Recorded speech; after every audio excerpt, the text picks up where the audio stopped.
وَإِذْ تَأَذَّنَ رَبُّكُمْ لَئِن شَكَرْتُمْ لَأَزِيدَنَّكُمْ وَلَئِن كَفَرْتُمْ إِنَّ عَذَابِي لَشَدِيدٌ۔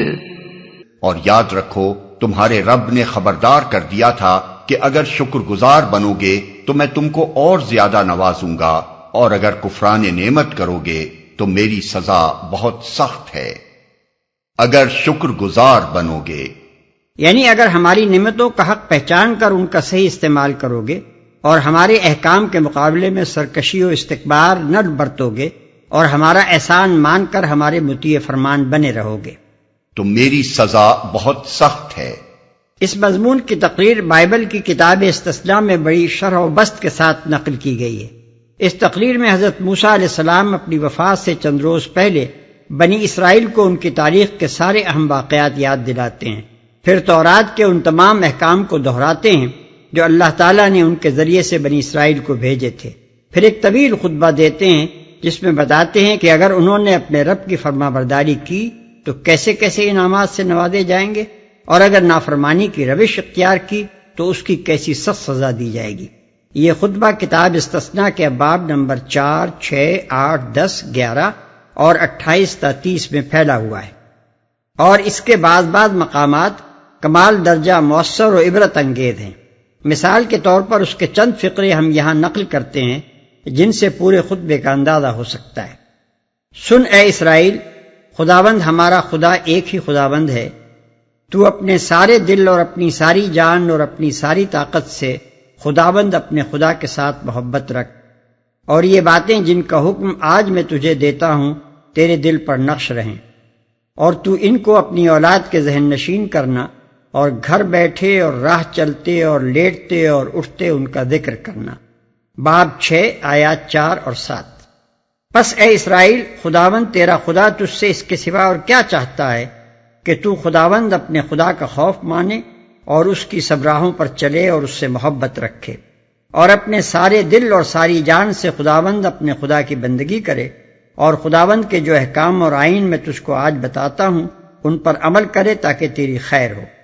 دیکھ، آسمان اور زمین اور جو کچھ زمین میں ہے یہ سب خداوند تیرے خدا ہی کا ہے۔ باب 10 آیات 12 تا 14۔ اور اگر تو خداوند اپنے خدا کی بات کو جاں فشانی سے مان کر اس کے ان سب حکموں پر جو آج کے دن میں تجھے دیتا ہوں احتیاط سے عمل کرے تو خداوند تیرا خدا دنیا کی سب قوموں سے زیادہ تجھ کو سرفراز کرے گا۔ اور اگر تو خداوند اپنے خدا کی بات سنے تو یہ سب برکتیں تجھ پر نازل ہوں گی اور تجھ کو ملیں گی، شہر میں بھی تو مبارک ہوگا اور کھیت میں بھی مبارک۔ خداوند تیرے دشمنوں کو جو تجھ پر حملہ کریں تیرے روبرو شکست دلائے گا۔ خداوند تیرے انبار خانوں میں اور سب کاموں میں جن میں تو ہاتھ ڈالے برکت کا حکم دے گا۔ تجھ کو اپنی پاک قوم بنا کر رکھے گا، اور دنیا کی سب قومیں یہ دیکھ کر کہ تو خداوند کے نام سے کہلاتا ہے تجھ سے ڈر جائیں گی۔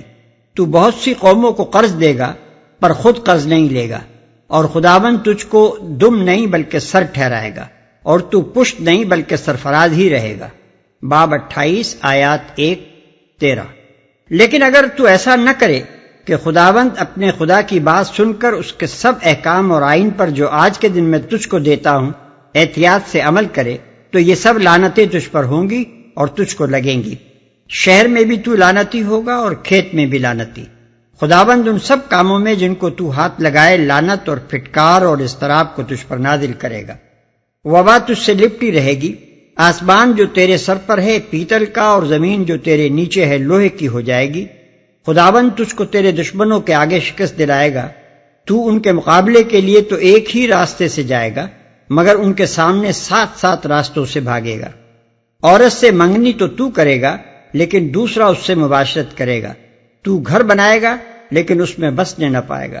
تو تاکستان لگائے گا پر اس کا پھل نہ کھا سکے گا۔ تیرا بیل تیری آنکھوں کے سامنے ذبح کیا جائے گا۔ بھوکا اور پیاسا اور ننگا اور سب چیزوں کا محتاج ہو کر تو اپنے ان دشمنوں کی خدمت کرے گا جن کو خداوند تیرے برخلاف بھیجے گا، اور غنیم تیری گردن پر لوہے کا جوا رکھے گا جب تک وہ تیرا ناس نہ کر دے۔ خداوند تجھ کو زمین کے ایک سرے سے دوسرے سرے تک تمام قوموں میں پراگندہ کر دے گا۔ باب 28 آیات 15 اور 64۔ وقال موسى إن تكفروا أنتم ومن في الأرض جميعا فإن الله لغني حميد۔ اور موسیٰ نے کہا اگر تم کفر کرو اور زمین کے سارے رہنے والے بھی کافر ہو جائیں تو اللہ بے نیاز اور اپنی ذات میں آپ محمود ہے۔ اس جگہ حضرت موسیٰ علیہ السلام اور ان کی قوم کے معاملے کی طرف یہ مختصر اشارہ کرنے سے مقصود اہل مکہ کو یہ بتانا ہے کہ اللہ جب کسی قوم پر احسان کرتا ہے اور جواب میں وہ قوم نمک حرامی اور سرکشی دکھاتی ہے تو پھر ایسی قوم کو وہ عبرتناک انجام دیکھنا پڑتا ہے جو تمہاری آنکھوں کے سامنے بنی اسرائیل دیکھ رہے ہیں۔ اب کیا تم بھی خدا کی نعمت اور اس کے احسان کا جواب کفران نعمت سے دے کر یہی انجام دیکھنا چاہتے ہو؟ یہاں یہ بات بھی واضح رہے کہ اللہ تعالیٰ اپنی جس نعمت کی قدر کرنے کا یہاں قریش سے مطالبہ فرما رہا ہے وہ خصوصیت کے ساتھ اس کی یہ نعمت ہے کہ اس نے محمد عربی صلی اللہ علیہ وسلم کو ان کے درمیان پیدا کیا اور آپ کے ذریعے سے ان کے پاس وہ عظیم الشان تعلیم بھیجی جس کے متعلق حضور صلی اللہ علیہ وسلم بار بار قریش سے فرمایا کرتے تھے کہ میری ایک بات مان لو، عرب اور عجم سب تمہارے تابع ہو جائیں گے۔ أَلَمْ يَأْتِكُمْ نَبَأُ الَّذِينَ مِن قَبْلِكُمْ قَوْمِ نُوحٍ وَعَادٍ وَثَمُودَ وَالَّذِينَ مِن بَعْدِهِمْ لَا يَعْلَمُهُمْ إِلَّا اللَّهُ جاءتهم رسلهم بالبينات فردوا أيديهم في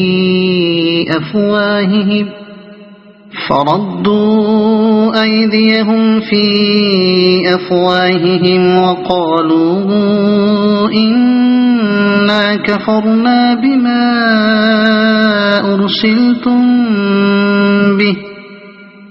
وقالوا إنا كفرنا بما أرسلتم به وَإِنَّا لَفِي شَكٍّ مِّمَّا تَدْعُونَنَا إِلَيْهِ مُرِيبٍ۔ کیا تمہیں ان قوموں کے حالات نہیں پہنچے جو تم سے پہلے گزر چکی ہیں؟ قوم نوح، عاد، سمود اور ان کے بعد آنے والی بہت سی قومیں جن کا شمار اللہ ہی کو معلوم ہے۔ ان کے رسول جب ان کے پاس صاف صاف باتیں اور کھلی کھلی نشانیاں لیے ہوئے آئے تو انہوں نے اپنے منہ میں ہاتھ دبا لیے اور کہا کہ جس پیغام کے ساتھ تم بھیجے گئے ہو ہم اس کو نہیں مانتے، اور جس چیز کی تم ہمیں دعوت دیتے ہو اس کی طرف سے ہم سخت خلجان آمیز شک میں پڑے ہوئے ہیں۔ کیا تمہیں حضرت موسیٰ علیہ السلام کی تقریر اوپر ختم ہو گئی، اب براہ راست کفار مکہ سے خطاب شروع ہوتا ہے۔ تو انہوں نے اپنے منہ میں ہاتھ دبا لیے۔ ان الفاظ کے مفہوم میں مفسرین کے درمیان بہت کچھ اختلاف پیش آیا ہے اور مختلف لوگوں نے مختلف معنی بیان کیے ہیں۔ ہمارے نزدیک ان کا قریب ترین مفہوم وہ ہے جسے ادا کرنے کے لیے ہم اردو میں کہتے ہیں کانوں پر ہاتھ رکھے یا دانتوں میں انگلی دبائی، اس لیے کہ بعد کا فقرہ صاف طور پر انکار اور اچنبے دونوں مضامین پر مشتمل ہے اور کچھ اس میں غصے کا انداز بھی ہے۔ خلجان آمیز شک میں پڑے ہوئے ہیں، یعنی ایسا شک جس کی وجہ سے اطمینان رخصت ہو گیا ہے۔ یہ دعوت حق کا خاصہ ہے کہ جب وہ اٹھتی ہے تو اس کی وجہ سے ایک کھلبلی ضرور مچ جاتی ہے، اور انکار و مخالفت کرنے والے بھی پورے اطمینان کے ساتھ نہ اس کا انکار کر سکتے ہیں نہ اس کی مخالفت۔ وہ چاہے کتنی ہی شدت کے ساتھ اسے رد کریں اور کتنا ہی زور اس کی مخالفت میں لگائیں، دعوت کی سچائی، اس کی معقول دلیلیں، اس کی کھری کھری اور بے لاگ باتیں، اس کی دل موہ لینے والی زبان، اس کے دائی کی بے داغ سیرت، اس پر ایمان لانے والوں کی زندگیوں کا سریع انقلاب اور اپنے صدق مقال کے عین مطابق ان کے پاکیزہ اعمال، یہ ساری چیزیں مل جل کر کٹے سے کٹے مخالف کے دل میں بھی ایک اضطراب پیدا کر دیتی ہیں۔ داعیان حق کو بے چین کرنے والا خود بھی چین سے محروم ہو جاتا ہے۔ قالت رسلهم أفي الله شك فاطر السماوات والأرض يدعوكم ليغفر لكم من ذنوبكم ويؤخركم إلى أجل مسمى قالوا إن أنتم إلا بشر مثلنا تريدون أن تصدونا عما كان يعبد آباؤنا فأتونا بسلطان مبين۔ ان کے رسولوں نے کہا کیا خدا کے بارے میں شک ہے جو آسمانوں اور زمین کا خالق ہے؟ وہ تمہیں بلا رہا ہے تاکہ تمہارے قصور معاف کرے اور تم کو ایک مدت مقرر تک مہلت دے۔ انہوں نے جواب دیا تم کچھ نہیں ہو مگر ویسے ہی انسان جیسے ہم ہیں۔ تم ہمیں ان ہستیوں کی بندگی سے روکنا چاہتے ہو جن کی بندگی باپ دادا سے ہوتی چلی آ رہی ہے۔ اچھا تو لاؤ کوئی صریح سند جو آسمانوں اور زمین کا خالق ہے۔ رسولوں نے یہ بات اس لیے کہی کہ ہر زمانے کے مشرکین خدا کی ہستی کو مانتے تھے اور یہ بھی تسلیم کرتے تھے کہ زمین اور آسمانوں کا خالق وہی ہے۔ اسی بنیاد پر رسولوں نے فرمایا کہ آخر تمہیں شک کس چیز میں ہے؟ ہم جس چیز کی طرف تمہیں دعوت دیتے ہیں وہ اس کے سوا اور کیا ہے کہ اللہ فاطر السماوات والارض تمہاری بندگی کا حقیقی مستحق ہے۔ پھر کیا اللہ کے بارے میں تم کو شک ہے؟ ایک مدت مقرر تک مہلت دے۔ مدت مقرر سے مراد افراد کی موت کا وقت بھی ہو سکتا ہے اور قیامت بھی۔ جہاں تک قوموں کا تعلق ہے ان کے اٹھنے اور گرنے کے لیے اللہ کے ہاں مدت کا تعین ان کے اوصاف کی شرط کے ساتھ مشروط ہوتا ہے۔ ایک اچھی قوم اگر اپنے اندر بگاڑ پیدا کر لے تو اس کی مہلت عمل گھٹا دی جاتی ہے اور اسے تباہ کر دیا جاتا ہے، اور ایک بگڑی ہوئی قوم اگر اپنے برے اوصاف کو اچھے اوصاف سے بدل لے تو اس کی مہلت عمل بڑھا دی جاتی ہے، حتیٰ کہ وہ قیامت تک بھی دراز ہو سکتی ہے۔ اسی مضمون کی طرف سورہ رعد کی آیت 11 اشارہ کرتی ہے کہ اللہ تعالیٰ کسی قوم کے حال کو اس وقت تک نہیں بدلتا جب تک وہ اپنے اوصاف کو نہ بدل دے۔ ویسے ہی انسان جیسے ہم ہیں۔ ان کا مطلب یہ تھا کہ تم ہر حیثیت سے بالکل ہم جیسے انسان ہی نظر آتے ہو، کھاتے ہو، پیتے ہو، سوتے ہو، بیوی بچے رکھتے ہو، بھوک پیاس، بیماری، دکھی، سردی، گرمی، ہر چیز کے احساس میں اور ہر بشری کمزوری میں ہمارے مشابہ ہو۔ تمہارے اندر کوئی غیر معمولی پن ہمیں نظر نہیں آتا جس کی بنا پر ہم یہ مان لیں کہ تم کوئی پہنچے ہوئے لوگ ہو اور خدا تم سے ہم کلام ہوتا ہے اور فرشتے تمہارے پاس آتے ہیں۔ اچھا تو لاؤ کوئی صریح سند، یعنی کوئی ایسی سند ہے جسے ہم آنکھوں سے دیکھیں اور ہاتھوں سے چھوئیں اور جس سے ہم کو یقین آ جائے کہ واقعی خدا نے تم کو بھیجا ہے اور یہ پیغام جو تم لائے ہو خدا ہی کا پیغام ہے۔ قالت لهم رسلهم إن نحن إلا بشر مثلكم ولكن الله يمن على من